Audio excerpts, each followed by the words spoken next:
Hi, we'll move on to the next head of ratios. It's called activity ratios or performance ratios or turnover ratios. All these ratios are expressed in times. These ratios measure the effectiveness with which the enterprise uses its available resources. Under this head, we will discuss the inventory or stock turnover ratio, trade receivables turnover ratio, trade payables turnover ratio, and working capital turnover ratio.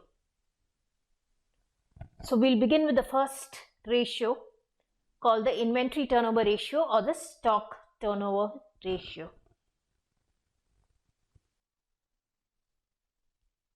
The first ratio, inventory turnover ratio. This ratio establishes the relationship between cost of revenue from operations, that is the cost of goods sold, and the average inventory carried during that period. The objective is to determine the efficiency with which the inventory is used. To arrive at this ratio, we will take the cost of revenue from operations, otherwise called cost of goods sold, divided by the average inventory.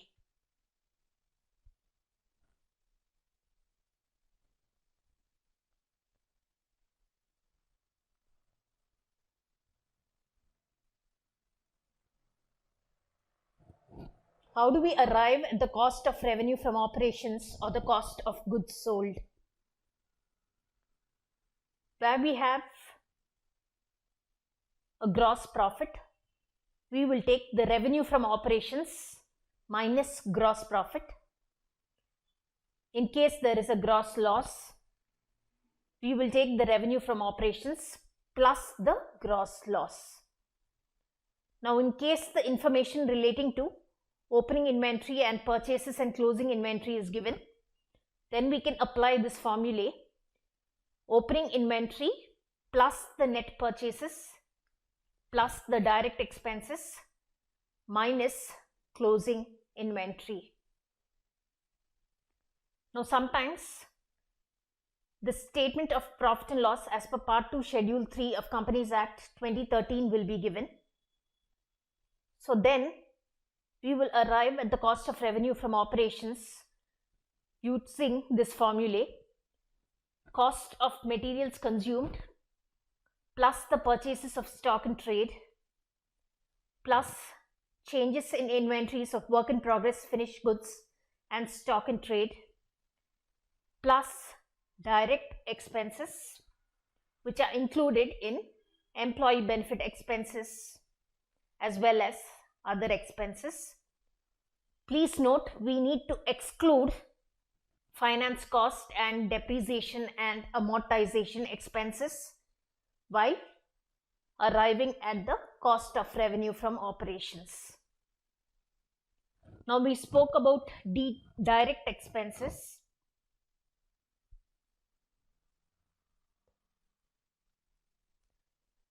Where the details of direct expenses under employee benefit expenses and other expenses are not given in the notes to accounts or the additional information, then we will assume that direct expenses are nil and exclude all expenses under the head of employee benefit expenses as well as other expenses.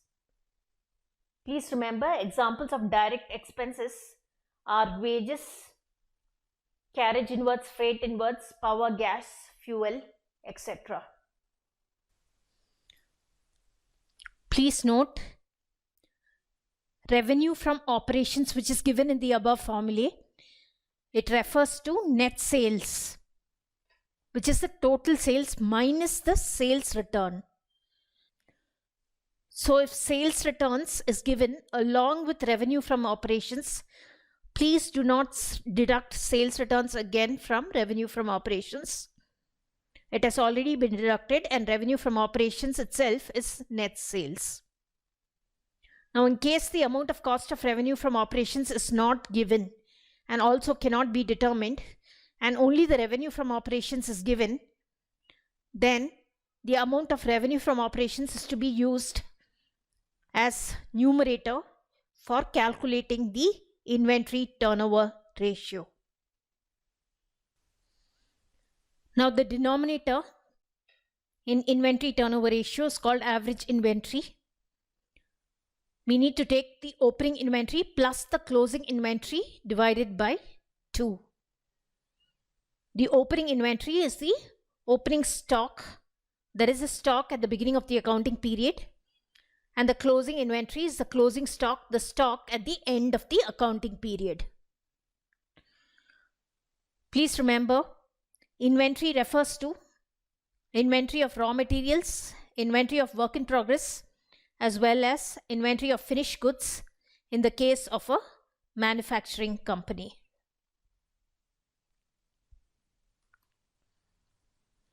So where the opening and closing balances or the stock of raw materials, work in progress and the finished goods is given, then we arrive at average inventory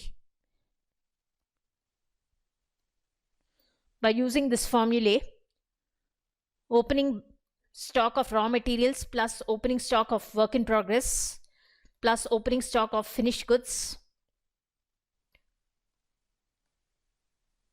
To this we will add the closing stock of raw materials plus the closing stock of work in progress plus the closing stock of finished goods, and divide the final amount by 2 to get the average inventory. So we've completed the inventory turnover ratio. We'll move on to the trade receivables turnover ratio. Second ratio, trade receivables turnover ratio. It establishes the relationship between credit revenue from operations, that is a net credit sales, and the average trade receivables. It shows the efficiency in collection of amounts due against the trade receivables, that is how quickly trade receivables are converted into cash and cash equivalents. The debt collection period or average collection period refers to the approximate time taken to collect the trade receivables or the debtors.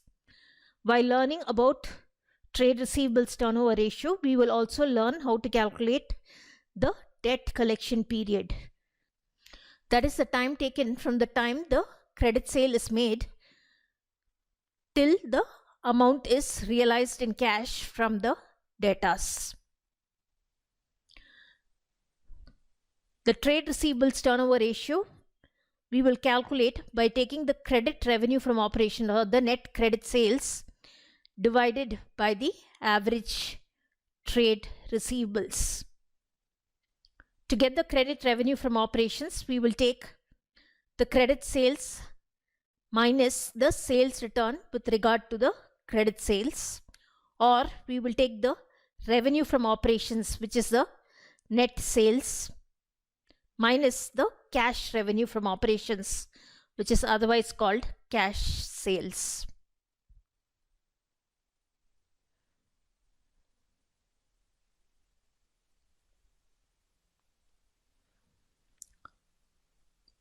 To get the average trade receivables, we will take the opening trade receivables plus the closing trade receivables divided by 2.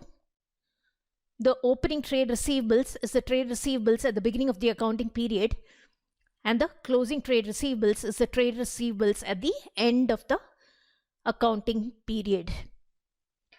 Please remember, trade receivables consists of both sundry debtors as well as bills receivable, and therefore the formula for average trade receivables can also be written as opening debtors plus the opening bills receivable plus the closing balance of debtors plus the closing balance of bills receivable this amount divided by 2. Now, if only the closing trade receivables or the closing sundry debtors are given, the closing balance only is given with the opening balance not being given, please substitute this amount for average trade receivables. Do not again divide by 2. When you take the trade receivables, ensure that you take it before deducting provision for bad and doubtful debts or provision for discount on debtors. So the debtors or the bills receivable amount or the trade receivables amount which we use to arrive at the average trade receivables should be prior to deducting provision for bad and doubtful debts or provision for discount on debtors. Now we said that the average debt collection period will help us find out the average time taken from the time the credit sale is made to the time the amount is realized in cash. So to get this in terms of months, we need to take the numerator as 12 and divide it by the trade receivables turnover ratio that we just calculated in the beginning part. And to get the answer in days, the average debt collection period, to get it in days, we need to take 365 days divided by the trade receivables turnover ratio. So we've seen trade receivables turnover ratio. We'll go on to trade payables turnover ratio. The third ratio is trade payables turnover ratio. It establishes the relationship between net credit purchases and the average trade payables.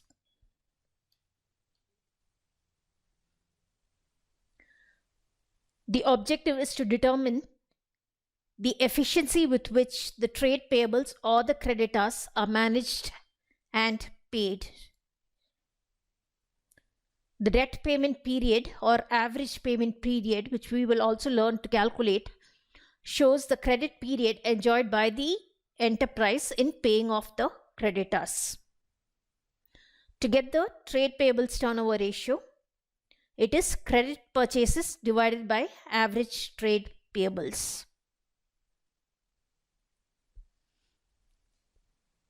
Credit purchases is total purchases minus the cash purchases and minus purchase return.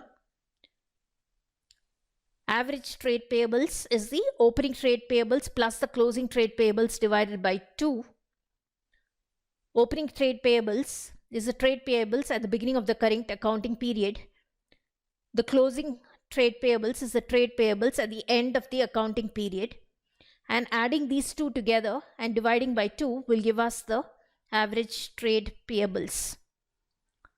Please remember, trade payables includes both sundry creditors as well as bills payable. And therefore, the formulae for average trade payables can also be written as opening creditors plus opening bills payable plus closing creditors plus closing bills payable, the final amount divided by 2. Please remember, if only the closing trade payables or closing sundry creditors is given without the opening balance, then substitute this amount for the average trade payables. Do not again divide by 2. The average trade payables, when we calculate, the trade payables or the sundry creditors etc. which we take should be before deducting the provision for discount on creditors. So the amount of creditors or trade payables, when we take it, please take it prior to deducting provision for discount on creditors.